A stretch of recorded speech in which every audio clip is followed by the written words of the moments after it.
Ces bijoux qui hier étaient la propriété des artisans eux-mêmes, ou n'avaient de place qu'au marché local, sont fièrement exposés dans les vitrines des grandes villes d'Algérie et de l'étranger.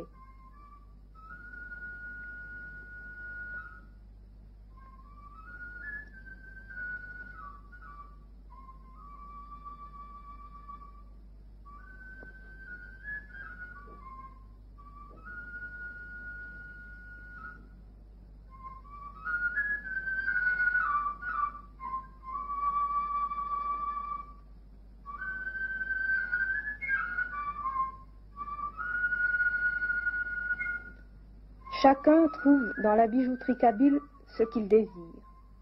Bijoux d'une sobre et forte élégance,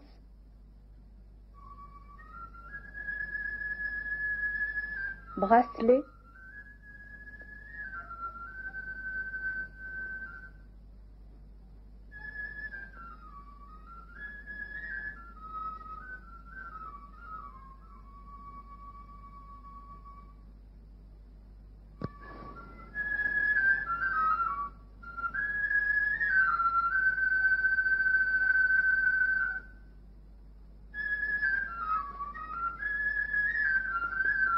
colliers, boucles d'oreilles, objets décoratifs. Monsieur El-Brichi, en votre qualité de directeur de l'ONATA, est-ce que vous pouvez nous situer la place qu'occupe le bijou kabyle, notamment le bijou de Beni-Henni? Le bijou de Beni-Henni occupe une place très importante dans le pays, puisque en somme c'est le seul bijou qui est très valable, qui est produit à grande échelle et qui est surtout fabriqué par des artisans qui ont une très grande classe et c'est à la suite de... C'est une tradition. C'est une tradition qui s'est perpétuée jusqu'à l'heure présente et les bijoutiers de Beni-Henni sont passés maîtres en l'art de fabriquer ces bijoux. Oui, mais il y a certaines inquiétudes qui règnent actuellement quant à l'écoulement de leurs marchandises. À ce sujet, l'ONATA a pris des dispositions et est en train d'étudier ce problème. Nous avons même essayé de le résoudre partiellement, puisque à l'heure actuelle, nous avons contacté tous ces bijoutiers de la région, avec lesquels, avec la plus grande partie de ces bijoutiers, nous avons passé des contrats pour une fabrication se faisant sur de très longs mois, avec la garantie de leur acheter toute leur production.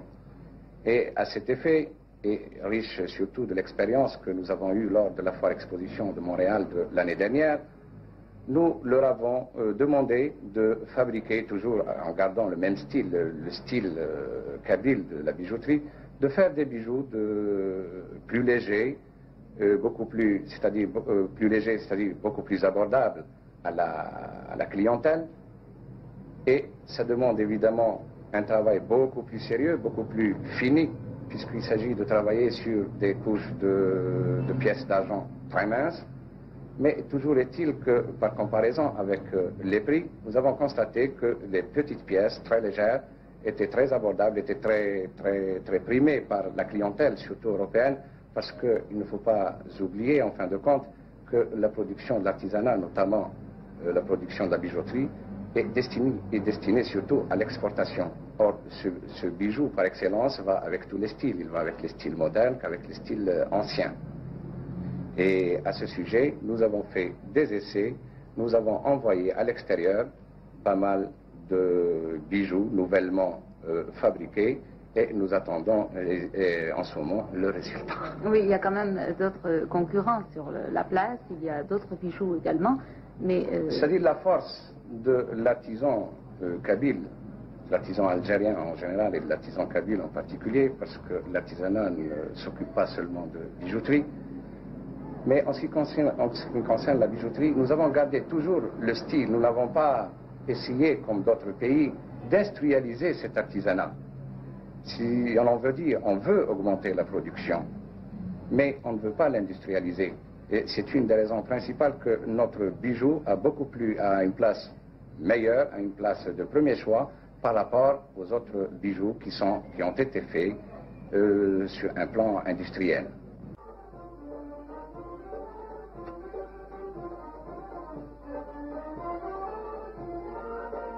Aucune personne jusqu'à ce jour n'a pu déterminer les origines de la bijouterie kabyle. Chaque étude s'est achevée sur de vagues hypothèses. À la lumière des écrits, les uns vous diront que le bijou as-sabah évoque pour eux le souvenir du diadème qu'Homère plaça sur le front d'Andromaque. Pour d'autres, le fronton porté au XVe siècle par Marguerite d'Écosse. Le dard, bracelet ciselé, évoque pour certains le brassard romain.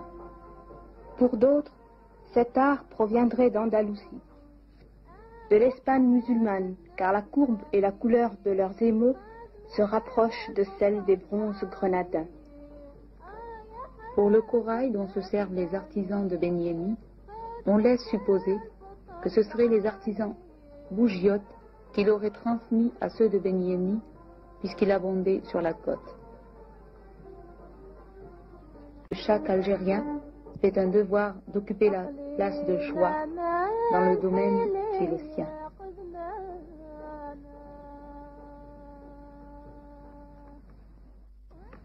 Quelles étonnantes parures une telle réserve dissimule au regard. On affectionne ici particulièrement les énormes boules d'ambre. Pour se rendre à une fête, la tenue est le grand drapé blanc, sans oublier le petit panier pour transporter ses atours.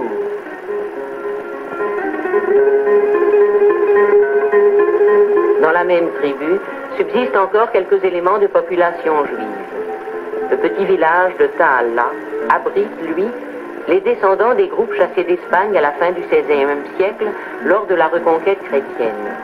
On ne saurait s'étonner de retrouver en ces joyaux le souvenir de l'Espagne andalouse.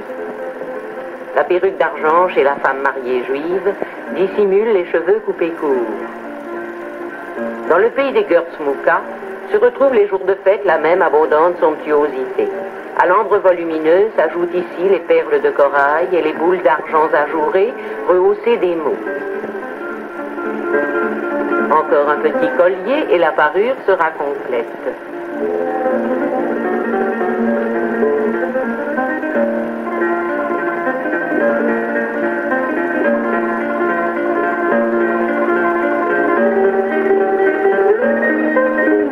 Et toujours le voile pudique, voile blanc des Gurzmuka. Voile noir du Tazerwalt qui laisse deviner un visage curieusement mongoloïde.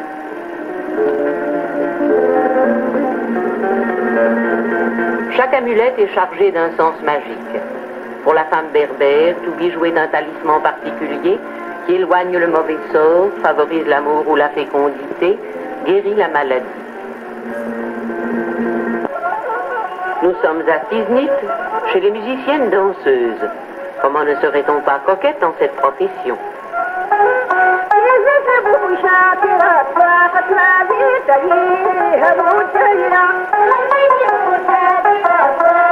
Ici, les bijoux caractéristiques sont les tizerzaï, immenses fibules triangulaires qui agrafent le drapé noir sur la poitrine.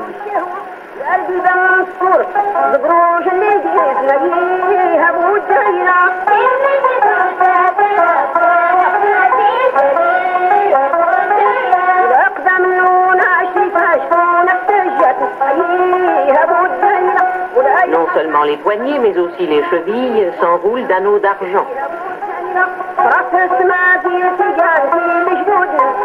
Et le petit lotard, sorte de banjo berbère, est aussi un bijou.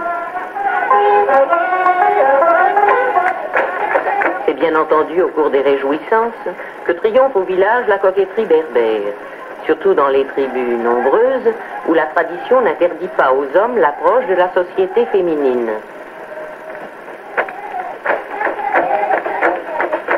Ces femmes des Ida outanantes, elles aussi sont coquettes et excellentes danseuses. Mais dans ces tribus prudes, les hommes ne se mêlent pas aux femmes pour la danse.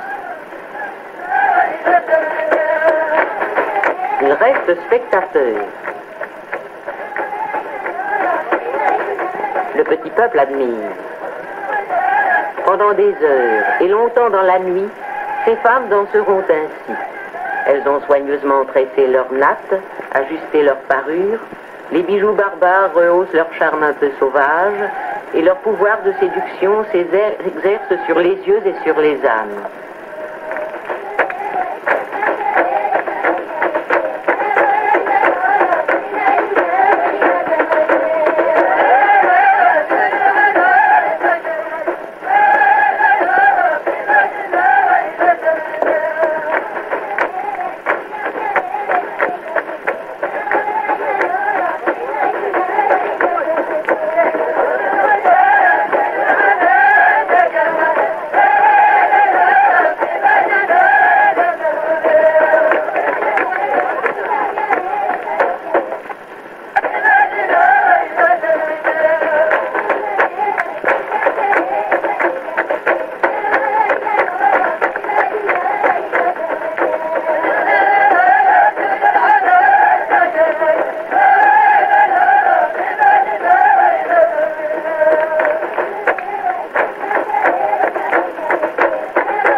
Mais nombreux sont les joyaux qui ne quittent jamais la femme et dont le rôle bénéfique n'est jamais suspendu.